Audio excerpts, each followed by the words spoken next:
Welcome to the Hollywood Scholar. I'm Jed Morgan. With Boba Fett finally wrapping up after several weeks, fans are somewhat conflicted about the finale, some praising it and some being like, what the fuck did I just watch?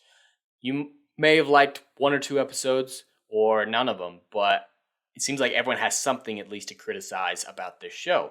And we actually have some comments from a Star Wars expert here who has something very heavy to criticize about this show. Star Wars of the Empire author Steve Perry on the Book of Boba Fett season finale looked pretty, but as substantive as cotton candy in the Sahara. God, I love that quote. I'm gonna have to remember that. Looked pretty, but it's that is Disney Star Wars to a T right now. Like, it's not offensive like the sequel trilogy was, but it's as substantive as cotton candy in the Sahara. That is a phenomenal metaphor that I will have to carry into the future. Yeah, we got this article here from Bounding in Comics, John F. Trent, he's the GOAT. Shadow of the Empire author Steve Perry continued his criticism of the Book of Boba Fett following the show's season finale that saw Boba Fett and his numerous allies face off against the Pike Syndicate. I still haven't watched Boba Fett the show, but I've watched extensive breakdowns from people who like it and people that hate it and just kind of come to my own conclusions based off of that, and they may be inaccurate to how my feelings truly would be, but I'm just not interested in Star Wars after everything that's happened and everything Lucasfilm has done. So I'm not calling for a boycott. I don't believe that that's something that I or anyone here on YouTube should do. It's just kind of how I personally feel, and this final episode seemed like utter nonsense to me. Just utter unmitigated stupidity. Looked pretty, though. Looked pretty. Perry previously criticized the Book of Boba Fett following the show's third episode, where he called the show Boba Fett. He would even go so far as state the stupid is strong here.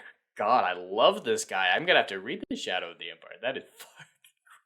With episode 5, Perry continued his criticism, sarcastically explaining why the episode was the best one yet. Episode 5 of the Book of Boba Fett, best yet, hands down. Want to know why? No back to tank flashbacks, no huts, and no Boba Fett. This man is the GOAT. I love this man now. It's true. Boba Fett literally disappeared for 2 whole episodes of his one-off miniseries show. Like, if this was a show in its 5th season and it had an ensemble cast, you could have an argument for onesie-twosie episodes. But this is a miniseries with, I think, 8 episodes, and that's it. And you don't feature your main character for 2 of them? That feels really weird. Very weird. But, yeah. No, back to tank flashbacks. Fuck those sand people. Because, yeah, the Tusken Raiders can be called sand people. It's not offensive, like I've been told online. Like these 2 previous episodes, Perry provided his thoughts on the show on Facebook. He began his review stating, "I don't mean to be cruel, but the truth triumphs kind." Very good point. That is very much my stance here on YouTube. I may seem cruel sometimes when critiquing certain films, but it is always out of an endeavor to be truthful, which is in the end better than being kind in most instances. Boba Fett has been, for me, the most disappointing chapter in the Star Wars saga. Really? I mean, it's disappointing, but sequel trilogy is still far worse. It gives me no pleasure to say this. I love Star Wars. They had the elements, potentially, interesting characters, adept creators, and clean canvas. And the story they chose was, in a word, banal.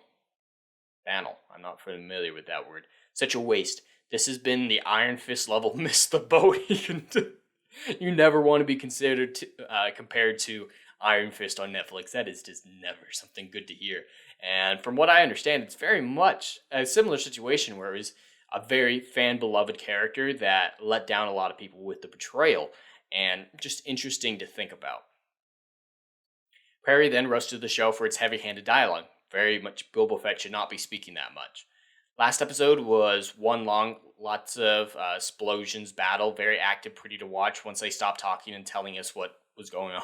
It's true, definitely, but you need to have a mix. They're going from one extreme to the other, and you need to have a balance of bombastic action and talking, and they don't seem to understand that balance very well. Understand they didn't need to say anything. They actually had the visuals, showed them. Yet, tell don't show is a very important thing that a lot of creators struggle with these days. But chose to explain what the audience was seeing. It was as if they thought they were doing radio, he elaborated. It's a very good point. From there, Perry criticized the show's portrayal of the battle, and in a battle that might employ the worst strategy and poorest tactics in Star Wars ever, when in doubt, scream and shout, flap your arms, run all about. God, I love this man. Because, yeah, that's very much what it was like in the episode. They should never have been in the town. They should have fallen back to the palace to get the battle away from the civilians. But with all the civilians there, the civilians all ran around like headless chickens. And then the heroes all ran around with headless chickens.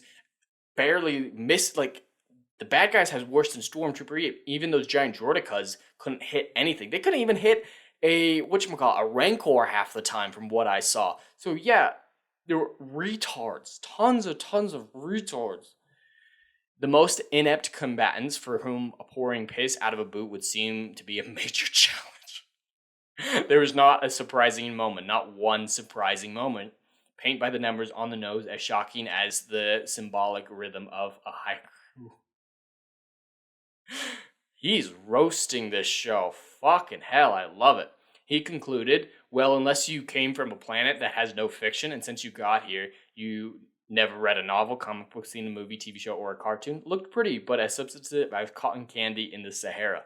And that's what it seems like for a lot of Star Wars fans. Like, I can't fault anyone for loving Star Wars at this point. I'm not going to judge anyone for liking this show. I may question their taste, but I won't judge them. And it very much seems like they're, after the disaster of the sequel trilogy, they are acting like they're from a planet that's never had good storytelling.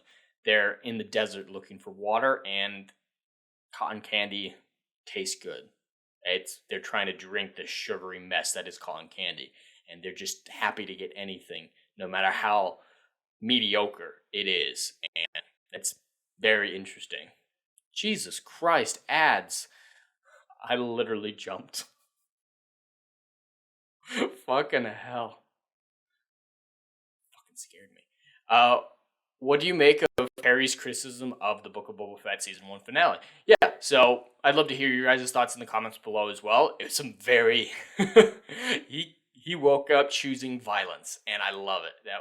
He fucking ripped that show apart. And, for someone who knows Star Wars as well as he does, as one of the authors of the Legends books, he very much has a stance on which to criticize the empty storytelling and lackluster writing that these Disney Plus shows have provided us. So, yeah, I very much agree with him from what I've seen. Well, that's all I have for today. I'd love to hear your thoughts in the comments below. Please like, share, and subscribe, and I will see you on the next video. Anon.